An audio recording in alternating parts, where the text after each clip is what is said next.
Merci, Monsieur le Président. Moi, je vous confirme en effet que personne en venant ici est devant un procès, un tribunal, ni la chaîne, ni les gens qui travaillent. L'objectif des membres de cette commission d'enquête, c'est, au moment où se renouvelle la TNT, de comprendre les conditions dans lesquelles les attributions peuvent être faites. Et si vous êtes là aussi longuement les uns et les autres du groupe Canal, c'est parce que vous concentrez ces interrogations. Donc il n'y a pas d'acharnement si ça s'adressait à nous. La deuxième chose que je veux dire, parce que c'est le rôle d'une commission d'enquête, c'est un peu faire de fact-checking sur les choses que vous avez pu dire. Alors, vous nous dites le succès, parce qu'hier, Vincent Bolloré nous a beaucoup dit ce qui protège Cyril Hanouna, c'est son succès. Donc vous nous dites, c'est 2 millions. Alors j'ai regardé les chiffres des derniers jours. Vous faites 2 millions dans le dernier quart d'heure, entre 21h et 21h10.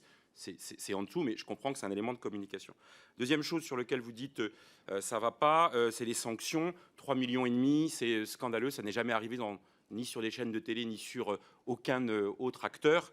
TF1 a eu une sanction de 6 millions d'euros pour non-respect des quotas audiovisuels. C'était au début des années 90, ça existe. Puis, petite boutade, j'y résiste pas, la plus grande sanction donnée en France par une autorité, c'est l'AMF, c'est 93 millions d'euros. C'était pour un gestionnaire d'actifs qui n'avait pas respecté. Vous savez la coïncidence, comment il s'appelle ce gestionnaire d'actifs? H2O. Si. Mais c'est une pure coïncidence, c'était juste pour vous donner l'information. Bon, sur le fond de ma question, nous, ce qui nous questionne, c'est la réitération de ces sanctions et la manière dont vous les gérez. Moi, j'ai posé la question hier à Vincent Bolloré. La réponse était un peu dilatoire. Et donc, on s'interroge sur l'efficacité de cette échelle de sanctions. Tout à l'heure, vous nous avez dit, quand on a une sanction, on fait en sorte de ne pas avoir de problème sur la même catégorie d'amende. C'est les termes que vous avez utilisés. Pourtant, il y a eu des réitérations sur les mêmes catégories d'amende. Et donc, moi, ce que j'ai besoin de comprendre, c'est comment s'organise l'évitement des sanctions. Et donc, ma question, à ce moment-là, parce qu'on ne l'a pas beaucoup entendu, elle s'adresse à M. Stan. Est-ce que le contrat qui lie H2O et C8, puisque M. Hanouna nous a dit que les contrats, il préfère taper dans la main et parler les yeux dans les yeux entre hommes, mais il faut un contrat quand même pour exercer des relations commerciales, est-ce qu'il mentionne une seule fois la question de ces sanctions, la manière de les éviter et la question du remboursement éventuel de ces sanctions? Est-ce que cela figure dans le contrat?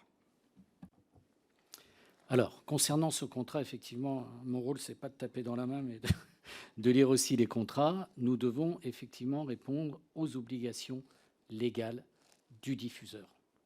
Voilà. Donc, il n'y a pas de mention qui indique un remboursement ou pas de sanctions. Nous sommes dans l'obligation, comme tout producteur travaillant pour cette chaîne de télévision, de répondre à leurs obligations légales. Maintenant, je vais revenir sur l'organisation, parce que c'est important de le dire.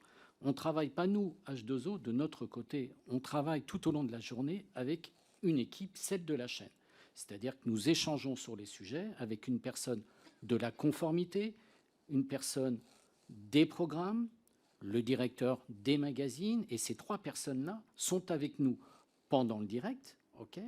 Nous débriefons après l'émission, effectivement, du contenu de l'émission, et quand nous avons une sanction, comme l'a dit Cyril, on se réunit avec cette équipe de C8, effectivement, ça ne nous fait jamais plaisir, pour éviter d'avoir ce même type de sanctions une deuxième fois. Mais dans la maîtrise des contenus, la chaîne fait son travail en amont, pendant l'émission et en aval.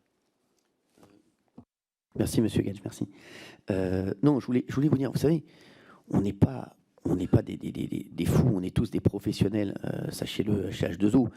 Et moi aussi, mais je vous le dis, moi je ne viens pas à l'antenne pour essayer de faire des bad buzz. Hein. Tous les soirs, je ne me dis pas je vais faire un bad buzz, au contraire. J'essaie de faire la meilleure émission possible, j'essaie d'inviter les gens les plus intéressants possibles, d'être le plus drôle possible. Après, j'y arrive pas toujours, mais voilà.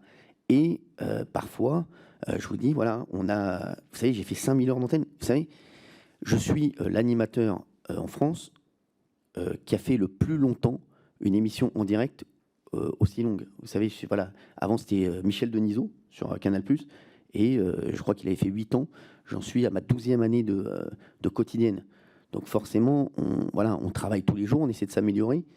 Et voilà, et voilà, je vous le dis, sur je ne sais pas combien d'émissions, comme on a fait d'émissions depuis le début, voilà, il y a eu voilà, 0,12% de litige, on va dire. Merci en tout cas. Monsieur Gage, vous avez un rebond ici.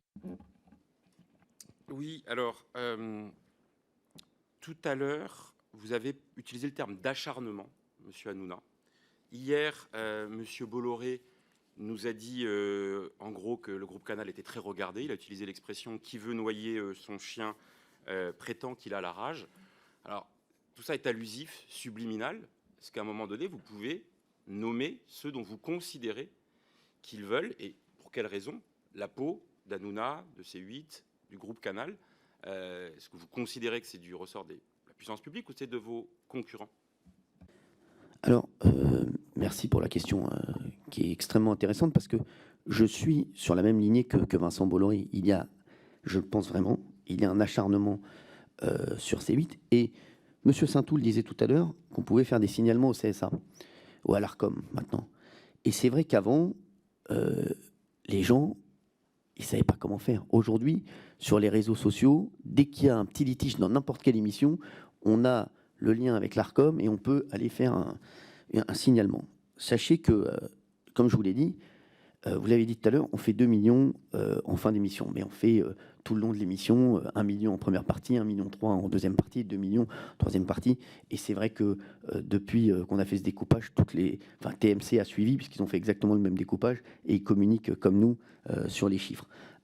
Sachez que, M. Guedj, je vous le dis, forcément, C8 et moi, Cyril Hanouna, je dérange. Aujourd'hui, quand on fait plus de 10 sur les cibles commerciales, je vous le dis, aujourd'hui, vendre de la pub, c'est très compliqué. Gagner sa vie en télévision et pour une chaîne de télé, c'est très compliqué. Donc forcément, c'est des gens qui ne peuvent pas être ailleurs.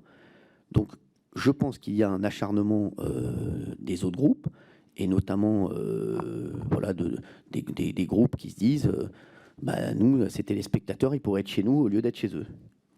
Et donc je pense qu'il y a un véritable acharnement. Et aussi, il y a cette petite musique qui a été mise en place où on est les voyous, les loupards de la télévision, alors que, je vous le dis, et j'ai vu Vincent Bolloré hier, comme vous l'a dit, moi je suis tout comme lui, je suis vraiment un garçon, quand les gens prennent le temps de me connaître et quand les gens sont à mes côtés, quand les gens travaillent avec moi, ils sont très heureux de travailler avec moi, je suis quelqu'un de très ouvert, de très sympa et à l'écoute, et j'essaie d'être le plus juste possible dans mes émissions et dans la vie.